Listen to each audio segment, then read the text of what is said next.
What's up, guys? I'm DK, and you're watching Pro Wrestling What If, the series where I look at the different what if scenarios as terms of the world that we call professional wrestling. Bob Backlund was one of the biggest superstars in the late 1970s and early 1980s, having held the WWF Championship for a total of 2,135 days, being the second longest reign of all time behind Bruno Sammartino's first reign, which lasted 2,803 days. That first initial reign for Bob Backlund ended by the hands of Iron Sheik, who would later drop it to Hulk Hogan to officially kick off Hulkamania and what would be the golden era of professional wrestling. Bob Backlund would leave professional wrestling for 8 years before returning in 1992, where he would primarily be in a situation of putting over up-and-coming superstars of the new generation era. In the summer of 1994, Bob Backlund would challenge Bret Hart for the World Wrestling Federation Championship, in which Bret Hart retained. After that loss for Backlund, he would turn heel for the first time in his career and begin a feud with Hart. This would lead to a match at the Survivor Series 1994 event where Bob Backlund actually defeated Bret Hart to win his second World Wrestling Federation Championship. However, that reign only lasted 3 days, as he would drop it to Diesel at a house show in Madison Square Garden, and Bob Backlund's appearance throughout the World Wrestling Federation for the next couple of years would be less and less after this point. As we are on the road to Survivor Series 2024, and this year marking 30 years since that 1994 event where Bob Backlund won the championship, Bob Backlund did mention in an interview that he was originally told that he was expected to hold the championship for at least a year, dropping it back to Bret Hart. So what if that actually ended up being the case, instead of Diesel having that title reign and dropping it to Bret Hart at Survivor Series 1995? So that's going to be the topic of today's episode. It's what if Bob Backlund's 1994 world title reign was longer. We're going to be going through every single World Wrestling Federation pay-per-view through the entire duration of when Bob Backlund was going to be holding the title for. And if you end up enjoying this video, don't forget to hit that like button, share this to all your friends, subscribe, and press the notification bell for when future episodes get released, and leave a comment down below about today's topic or suggesting a future topic for an episode of Pro Wrestling What If. So the first event would be the Royal Rumble 1995, where I think Bret Hart would challenge Bob Backlund in a rematch for the World Wrestling Federation Championship. Now, of course, Bret Hart had got his rematch for the title at this event when Diesel had held it in the real timeline, so this time around it would be Bob Backlund. And for this match, Bret Hart would win via a disqualification due to interference from his brother Owen, who had already screwed him over when he convinced their mother Helen to throw in the towel at Survivor Series 1994. When it comes to the actual Royal Rumble match itself, I think that Shawn Michaels isn't the one that would end up winning, since Diesel isn't the champion going into WrestleMania 11. And Diesel, who in this case would indeed be a part of the match, wouldn't win the match either, as we are still working towards the Shawn Michaels and Diesel match we did end up getting in the real timeline, this time for no championship. So the most likely choice to win with everyone that was involved in the match would have been the British Bulldog Davey Boy Smith, as he was already the runner-up of the match in the real timeline. WrestleMania 11, this would mean that the Royal Rumble winner British Bulldog would face Bob Backlund for the World Wrestling Federation Championship. Now, with Bret Hart not having his I Quit match against Bob Backlund like he did in the real timeline for this event, it's likely that Bret's feud with Owen Hart would continue further than it did and would culminate in a match at WrestleMania 11, which honestly I wouldn't have been opposed to that, because one of my top 10 favorite matches of all time was their instant classic match from the prior year's WrestleMania of WrestleMania 10. And of course, Bob Backlund would defend the title against British Bulldog, since British Bulldog won the 1995 Royal Rumble match in this timeline, and it fits well due to British Bulldog being Bret Hart's brother-in-law and trying to help him bring back the championship into the family. However, Bob Backlund retains the World Wrestling Federation Championship due to help from his newest insurance policy, Psycho Sid. Sid returned as Shawn's insurance policy in the real timeline, but with both Sid and Backlund being a bit psychotic with their gimmicks, that they seem to fit well together in this case. The next event would be the very first in-your-house pay-per-view, which it would be The Undertaker against Bob Backlund for the World Wrestling Federation Championship. After winning every single pay-per-view match he's been a part of since returning at SummerSlam 1994, including a casket match against Yokozuna at Survivor Series and a match with King Kong Bundy at WrestleMania 11, that it seems logical at this point to have Undertaker get a shot at the World Wrestling Federation Championship. During this match, a stipulation is placed where Psycho Sid is banned from ringside during the match due to the events that likely would have taken place at WrestleMania 11 for Backlund to retain the championship. However, Bob Backlund still overcomes the odds and retains the championship even without Sid by his side, as Undertaker's feud with the $1 Million Corporation continued after WrestleMania, and Kama the Fighting Machine would cost Undertaker the match and allow Backlund to win via a dirty pinfall victory. Cause let's face it, ain't no way the Undertaker is tapping out to that cross-faced chicken wing. King of the Ring 1995, it would be a 6-man tag team match featuring Bam Bam Bigelow, Diesel, and Shawn Michaels against Bob Backlund, Psycho Sid, and Tatanka. At this point, Bob Backlund and Psycho Sid would align themselves with the $1 Million Corporation since Sid was already with them when it came to the real timeline, but also as a way for Bob Backlund to get help financially from Ted DiBiase to do the presidential campaigns he was already doing at this point. And in the real timeline, we did see the tag team match of Bam Bam Bigelow and Diesel against Psycho Sid and Tatanka, but due to Bob Backlund being a part of this match and him needing to be a part of the event due to being the champion, it would likely be that they would add Backlund into the mix, in which the perfect person to also throw in that mix would be the Heartbreak Kid Shawn Michaels,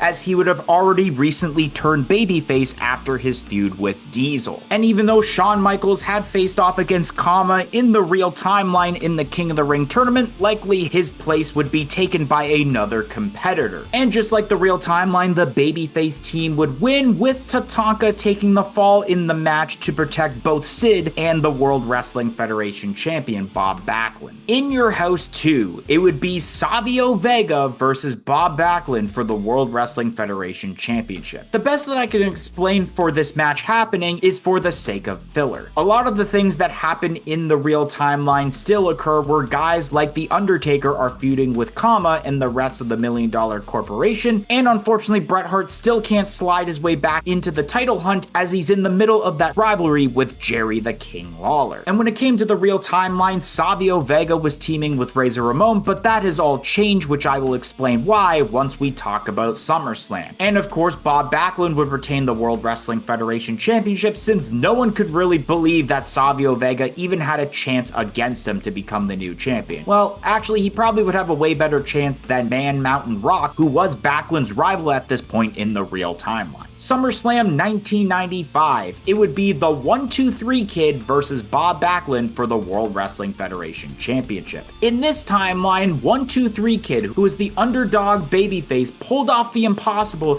and defeated Mabel to win the 1995 King of the Ring finals, thus having the right to get a title opportunity against Bob Backlund at SummerSlam. Everything that Savio Vega did with Razor Ramon up to this point was done with 1-2-3 Kid in this timeline. Even though Savio Vega didn't win the King of the Ring, 1-2-3 Kid likely could have by being a part of the Clique and getting backstage politics to get that spot. With the 1-2-3 Kid versus Bob Backlund match not being a big enough match in Vince McMahon's mind compared to Mabel versus Diesel, this would likely have Vince McMahon decide to put Razor Ramon versus Shawn Michaels Intercontinental Championship ladder match as the main event of the show instead. In Your House 3, it would be Intercontinental Champion Shawn Michaels versus World Wrestling Federation Champion Bob Backlund in a champion versus champion winner takes all match. Originally for this event, we had the winner takes all tag team match with Diesel and Shawn Michaels against British Bulldog and Yokozuna, where the winner would walk out with the tag team, Intercontinental, and World titles. But because Diesel isn't the World Wrestling Federation champion in this timeline, this specific tag team match can't happen, which which this would be a refreshing match, even though we previously did get Shawn Michaels versus Bob Backlund back in 1993 when Backlund had just returned to the company, and during this match Psycho Sid would attempt to interfere and cost Shawn Michaels the match, but is helped out by, of course, Diesel. And then during this match, Bret the Hitman Hart actually interferes and attacks Bob Backlund, causing for a disqualification, which results in not only Bob Backlund keeping the World Wrestling Federation Championship, but Shawn Michaels, even though he lost the match, gets to keep the Intercontinental Championship. In Your House 4, it would be Bret Hart versus Psycho Sid. Bob Backlund doesn't compete at this event due to being injured by the hands of Bret Hart at In Your House 3. And building up to the In Your House 4 event, Backlund is able to find the loophole in the rules. He can't be forced to vacate the championship since In Your House 4 takes place 28 days after In Your House 3, and the rule states that champions must defend their title at least once every 30 days. And the stipulation is placed in the match: if Bret Hart is able to defeat Psycho Sid, he gets to challenge Bob Backlund for the World Wrestling Federation Championship, and during this match, Bob Backlund would sit at commentary during the match as he observes in hopes that Bret Hart doesn't succeed. But in the end, Bret Hart ends up pulling off the victory and gets a huge ovation from the crowd, since In Your House 4 did take place in his home country of Canada. And on the episode of Raw after In Your House 4, it is revealed that during this time, Bob Backlund had faked his injury and on that very night had to defend the World Wrestling Federation Championship, or else he would be forced to vacate it. Now we move on to the Survivor Series 1995 event, where it would be Bret the Hitman Hart against Bob Backlund for the World Wrestling Federation Championship. I don't think I really have to explain what happens here. Just like the real timeline, Bret the Hitman Hart finally once again captures the World Wrestling Federation Championship, ending Bob Backlund's second world title reign at 361 days, which was 1,772 days less than his first championship reign. And if business was really down when Diesel held the World Wrestling Federation title, then business might have been even worse at this point when someone pre-Golden Era days had held the championship. Hopefully this means that at the end of the day that we still likely make it to WrestleMania 12, where we have that famous Iron Man match between Shawn Michaels and Bret Hart for the World Wrestling Federation Championship as the main event.